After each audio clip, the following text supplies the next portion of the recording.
तो दोस्तों welcome to asterisk में आपका स्वागत है। इस वीडियो में बात करने वाला हूं iQOO G9s Pro के कुछ प्रोज एंड कॉन्स की। जी हाँ, इस वीडियो में आपको पता लगेगा कि iQOO G9s Pro में क्या क्या खूबियां हैं जिस कारण आप इस स्मार्टफोन की तरफ जा सकते हैं, और वो कौन कौन से प्रॉब्लम्स हैं, कौन से जिसके कारण आप इस स्मार्टफोन को इग्नोर भी कर सकते हैं। और इस स्मार्टफोन के फीचर्स, प्राइस वगैरह बताकर मैं आपका टाइम खराब करने वाला हूँ नहीं। अगर फिर भी आपको इससे रिलेटेड कोई जानकारी लेनी है तो मेरी वीडियो पॉज कर लीजिएगा, वहाँ पर आपको सारी जानकारी देखने को मिल जाएगी। मैं सीधे बात करता हूँ इस स्मार्टफोन में मिलने वाले कुछ प्रोज की या कहीं खूबियों की जो इस स्मार्टफोन में आपको देखने को मिलती है। तो देखिए, सबसे पहली जो खूबी मुझे इस स्मार्टफोन में लगी वो लगी इसकी डिस्प्ले। जी हाँ, इसमें आपको 6.7 इंच की एक सुपर एमोलेड डिस्प्ले देखने को मिलती है जो कर्व डिस्प्ले है, साथ ही 120 हर्ट्ज की रिफ्रेश रेट के साथ आती है। ये तो चलो नॉर्मल बात है। इसमें मेन जो बड़ी बात मुझे लगी वो लगी इसमें आपको नेटफ्लिक्स वगैरह पर HDR का सपोर्ट। जी हाँ, इस प्राइस रेंज में ऐसा बहुत कम स्मार्टफोन है जिनमें आपको नेटफ्लिक्स पर HDR का सपोर्ट देखने को मिले, जबकि इस स्मार्टफोन में आपको ऐसी सुविधा दी गई है। तो मेरे हिसाब से काफ़ी बड़ी बात हो जाती है इस प्राइस रेंज के हिसाब से इस स्मार्टफोन में।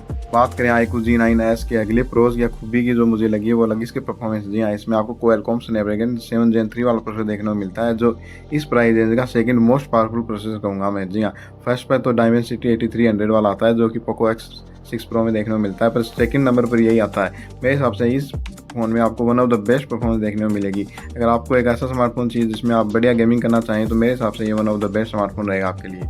बात करें iQOO G9s Pro की अगली खूबी की जो मुझे इस स्मार्टफोन में लगी वो लगी इसकी चार्जिंग और बैटरी बैकअप का कॉम्बिनेशन। इसमें आपको 5500 mAh की बैटरी देखने को मिलती है, साथ ही साथ इसमें आपको 80 वोल्ट की फास्ट चार्जिंग का सपोर्ट देखने को मिलता है। चार्जर आपको इसके बॉक्स में देखने को मिल जाएगा। वो मेरे हिसाब से इस स्मार्टफोन की काफ़ी बड़ी खूबी कहूँगा मैं, क्योंकि ज़्यादातर स्मार्टफोन में आपको 80 वोल्ट की फास्ट चार्जिंग सपोर्ट देखने को नहीं मिलता है, या फिर कई फ़ोन तो ऐसे आते हैं जिनमें आपको बॉक्स में चार्जर देखने को नहीं मिलता है। तो मेरे हिसाब से ये भी इसका काफ़ी बड़ा पॉइंट है जिसके कारण आप इस स्मार्टफोन की तरफ बिल्कुल जा सकते हैं। करें iQOO G9s Pro की अगली खूबी की जो मुझे लगी वो लगी इसकी डिज़ाइन बिल्ड में। जी हाँ, इसकी डिज़ाइन काफ़ी बढ़िया है, खूबसूरत है, एक प्रीमियम लेवल की डिज़ाइन आपको देखने को मिलेगी। साथ साथ इसकी बिल्ड क्वालिटी भी काफ़ी बढ़िया है। इसमें आपको IP64 की रेटिंग देखने को मिलती है। साथ ही साथ इसमें आपको वो जो प्रोडक्शन देखने को मिलती है वो भी काफ़ी बढ़िया देखने को मिलती है डिस्प्ले की। तो ये भी आप काफ़ी बड़ा कारण मान सकते हैं जिसके कारण आप इस स्मार्टफोन की तरफ बिल्कुल जा सकते हैं। मेरे हिसाब से ये इसकी कुछ खूबियाँ थी जिसके कारण आप इस स्मार्टफोन की तरफ बिल्कुल जा सकते हैं। पर एक स्मार्टफोन की खूबियाँ नहीं होती, उनमें कौन सी होती हैं। अब सुनिए इस स्मार्टफोन में आपको कौन कौन सी प्रॉब्लम देखने को मिलती हैं जिन कारण आप इस स्मार्टफोन को इग्नोर कर सकते हैं।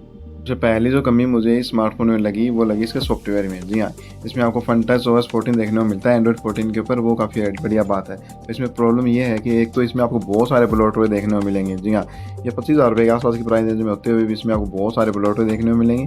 साथ साथ इसमें आपको सिर्फ 2 साल के मेजर अपडेट देखने को मिलेंगे। मेरे हिसाब से ये इस प्राइस रेंज के हिसाब से काफ़ी कम है, क्योंकि इस प्राइस रेंज में ज़्यादातर जो स्मार्टफोन आते हैं वो कम से कम 3 साल का मेजर अपडेट लेकर जरूर आते हैं। तो यहाँ पर मैं इस स्मार्टफोन की बड़ी कमी कहूँगा कि इसमें सॉफ्टवेयर में थोड़ा और इंप्रूवमेंट होने की जरूरत थी। बात करें iQOO G9s Pro की अगली कमी जो मुझे स्मार्टफोन में नोटिस हुई वो ये हुई है इसके स्टोरेज टाइप में। जी हाँ, इसमें आपको UFS 2.2 वाली स्टोरेज टाइप देखने को मिलती है जो मेरे हिसाब से इस प्राइस रेंज में बिल्कुल भी जस्टिफाई नहीं करती।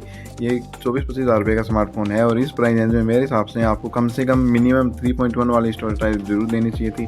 स्टोरेज टाइप बहुत ज़्यादा इंपॉर्टेंट होती है। हाँ, इसमें प्रोसेसर काफ़ी बढ़िया दिया गया है, पर उसके साथ साथ आप अगर अच्छी UFS स्टोरेज टाइप देते तो ज़्यादा बढ़िया रहता है, क्योंकि UFS स्टोरेज टाइप बहुत इंपॉर्टेंट होती है किसी अच्छे स्मार्टफोन के लिए। बात करें iQOO G9s Pro की अगली कमी जो मुझे लगी है वो लगी इसके कैमराज में। जी हाँ, वैसे तो इसमें आपको मेन कैमरा और जो फ्रंट कैमरा दिया गया है वो काफ़ी बढ़िया दिया गया है। मतलब नॉर्मल कंडीशन में आप अच्छी खासी फोटो निकाल सकते हैं उसमें, जो इस प्राइस रेंज में आती है उस आसपास की फोटो आपको देखने को मिल जाएगी। पर इसमें प्रॉब्लम मुझे लगी है अल्ट्रा वाइड सेंसर में। इसमें सिर्फ आपको 8 मेगापिक्सल का अल्ट्रा वाइड सेंसर देखने को मिलता है, जो मैं इस स्मार्टफोन की काफ़ी बड़ी कमी मानता हूँ, क्योंकि 25-26 हज़ार रुपये के आसपास का स्मार्टफोन है और इसमें मेरे हिसाब से मिनिमम 13 मेगापिक्सल का कैमरा जरूर होना चाहिए था। क्योंकि कई कंपनियाँ ऐसी हैं जो आपको 20,000 से भी नीचे में आपको 13 मेगापिक्सल का कैमरा दे देती हैं। तो मेरे हिसाब से यहाँ पर जरूर होना चाहिए था एक अच्छा अल्ट्रा वाइड कैमरा। बात करें iQOO G9s Pro की अगली कमी जो मुझे लगी है वो लगी इसके HDR से रिलेटेड। जी हाँ, इस स्मार्टफोन में आप YouTube पर HDR कंटेंट देख तो सकते हैं, पर वो आपको स्मूथ देखने को नहीं मिलेगा। इसमें आपको लेगी फील होगा। जी हाँ, इसमें आप HDR कंटेंट जब YouTube पर देखेंगे तो इसमें आपको जिटनेस देखने को मिलेगी। ये हो सकता है सॉफ्टवेयर अपडेट के थ्रू ठीक हो जाए, पर फिलहाल इसमें ये प्रॉब्लम नजर आई तो मैंने आपके साथ साझा कर दी।